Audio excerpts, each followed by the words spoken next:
Hey guys, today I have the review of 13-inch MacBook Pro, latest model, the 2011 model. This particular model is the 2.3 gigahertz one, Intel Core i5 processor with 3 megabytes shared L3 cache. So yeah, let's just go through the box contents first. Of course, you get your MacBook, you got your MagSafe charger. You could also just use, if you don't want the grounded version, or the grounded, if you don't want that, you could always just clip this adapter on, and then you'll have that. But I just like to use this because it adds some length to it. But the problem with this is it takes more space, and it's kind of a hassle to ravel up and stuff. So, but usually I like using this because it's long, no pun intended. Here you got my Apple Care protection plan. Always get that. And inside you get your peripherals and your documents and stuff that you always get from Apple.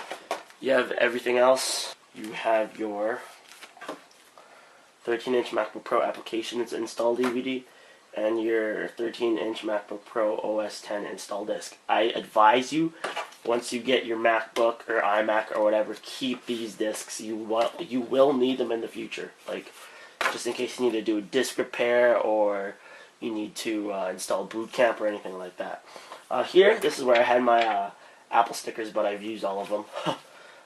Just some license agreement stuff that honestly I don't think anybody goes through.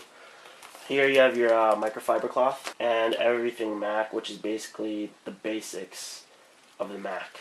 So yeah, just a quick look at the box. You get your MacBook Pro 13-inch LED backlit widescreen notebook. You have a precision aluminum unibody enclosure, so it's aluminum. Or aluminum, some people say. It just sounds retarded, no offense. We have Intel Core i5 logo and Thunderbolt high speed, which is the difference between the previous generation MacBook Pro lineup. Alright, let's get into the MacBook right here. So here we have my MacBook Pro. Like, honestly, this thing is amazing. Best computer I've ever owned. Because you know why? That's why I replaced a PC. Because this replaced, like, one of my old HP computers. First of all, let's go around the MacBook. As you can see, you get a nice aluminum finish. Fingerprints somewhat show, depends how sweaty your fingers are. And it is somewhat scratch prone, so actually no, if you like do this, if you put like, I don't know if you can see that, but if there's a small scratch there, you could sometimes just wipe it off. But if it's like a big scratch with like a frickin' knife, then maybe it will stay on. I'm sure it will stay on. Depends how hard you add pressure to it. And of course you got your nice Apple logo. This is the plastic part, the rest is aluminum. And we have my sticker, makes it very unique. On the left side we have your security thingy-majiggy. Honestly, I don't know what it's called, but what they do here is if you get those security locks, you lock them up right there. And your super drive. This thing is like amazing. You just pop it in, it's like it's pretty sexy. But I advise you, if you have a CD in here and your computer is on and you're using your CD, or like even if you're not, do not move your computer around, because you're going to wreck the disk, you're going to wreck your drive. Same thing that goes with your hard drive, because your hard drive, when I move this around, you hear the hard drive like make crackling and whatever noises. So try to not move as much as possible. But if you have a solid state drive in your MacBook, you're good to go, or any other laptop. You got your back. You have 10 screws. Pop them off. You expose like your fan, your RAM, your hard drive. So if you want to like modify or upgrade your computer, you're allowed to do so, because it does not void your warranty. Here you have 4 rails, 1, 2, 3, 4. So it prevents it from sliding, obviously. Adds some resistance to it. On the other side here, we have your MagSafe adapter, Ethernet port. If I honestly don't see anybody using this anymore because it's all Wi-Fi. Firewire port, your Thunderbolt port. I haven't seen any products right now yet with a Thunderbolt, but this is obviously could be used as your mini display port.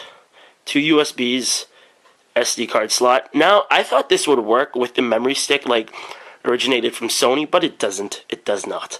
Right here, your headphone jack, and if you press this button, it'll show you your battery indicator. So I have pretty decent battery, around 90 to 100% right there. You have your LED indicator there, so if it's blinking it means it's on, and your sensor right there for a remote. So yeah, that's pretty much the hardware part. Let's open up and maybe talk about a little bit about the software. So once you open it up, it instantly like turns on. Like, this is why I like the MacBooks, like, rather than well, I just said like so many times there, rather than a PC, because it takes forever to open it up after closing it and then opening it again. So watch. Ta-da! See? Isn't that the sickest background ever? I know you PC fanboys are gonna like freaking rage, but whatever. I don't even know why you would be watching this. As you guys can see, you got a sexy ass keyboard, chiclet style keyboard. I honestly don't know how many keys it is, but it's pretty dope. Pretty different. The difference is to now modern day Windows PCs. Windows laptops, I should say. It doesn't have the right hand numeric pad, obviously, as you can see here. So let's work our way from the bottom. I put an Apple sticker there. I don't know, kind of look cool. You get your trackpad. Now this trackpad is like freaking awesome. I know these were all on like some MacBooks from 08, I believe, or 09, but I just love this thing. Like the way you use it and the intuitiveness, it's amazing, you know, it's amazing. Like I said, chiclet style keyboard. Function keys are very functionable. So you have your brightness setting, and obviously the higher the brightness, the shorter your battery would last. And you have your dashboard button, or no, the button that like pulls up your windows that are currently open, but I have nothing open right now. And for F4, this is your dashboard button right here. Pulls up your dashboard. And over here, you have the F5 and then the F6 key, I believe. It changes the backlit keyboard brightness. So I kind of keep that to a minimum, because I mostly use these in like places with light. Here you have your rewind, play, and fast forward buttons. If you press them, it will prompt up your iTunes automatically, like it just did in like literally half a second. On the F10 and F11 key, the F10 key is your mute key, so you quickly mute, as you can see on the screen.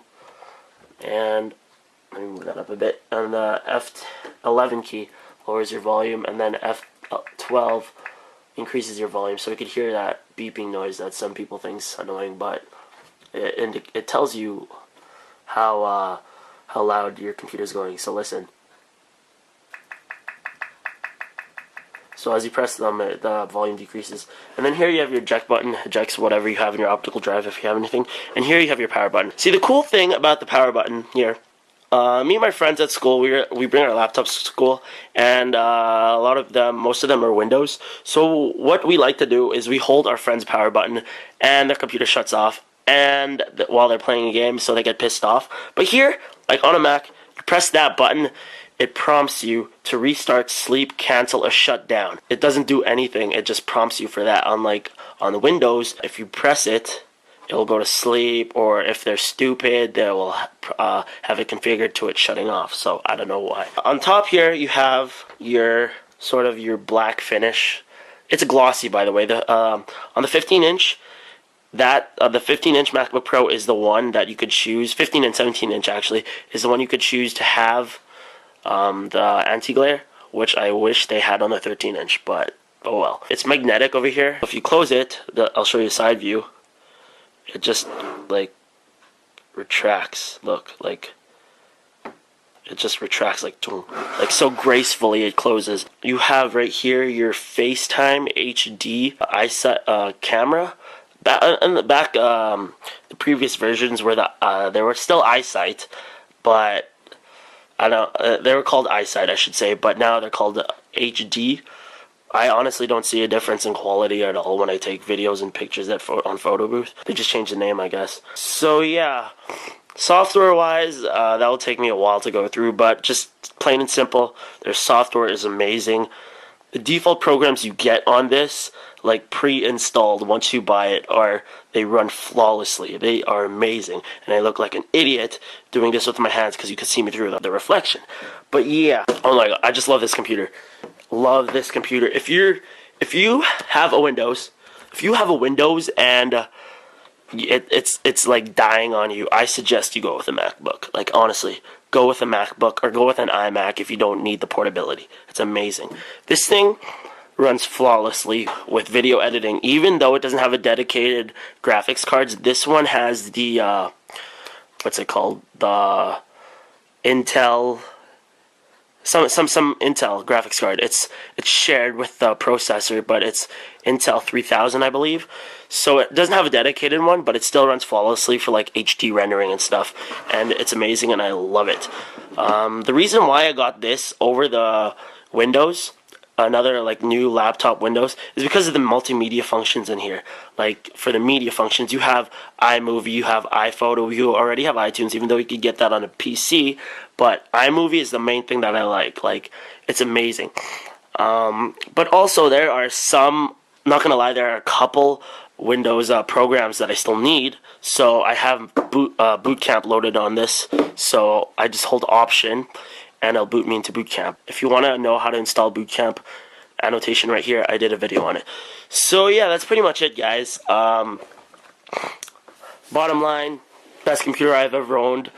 It's probably not going to be the best computer I'll ever own the rest of my life, because in the future I am probably going to buy a better version of an Apple computer than this. And some people say it's not worth it, but I honestly don't care what you you Windows people say. To me, this is like the best thing I've bought in my whole life. And it's my first actual computer too. So, like my first new computer. So, yeah. Guys, thank you very much for watching this video. I really appreciate it. Subscribe for more tech stuff. I'll be uploading more tech stuff. I have a whole lineup of ideas and products that I want to review for you guys and do some tutorials and stuff. I have that all jotted in my phone. So, and it's some BlackBerry related, some MacBook related. I'll be reviewing my dad's MacBook eventually. He has the white plastic version, still great. So yeah, just more tech stuff coming, guys. So thanks for watching. Make sure, again, like I said, subscribe, like, favorite, comment if you have any questions. And yeah, thanks for watching. Peace. I need to think of something original.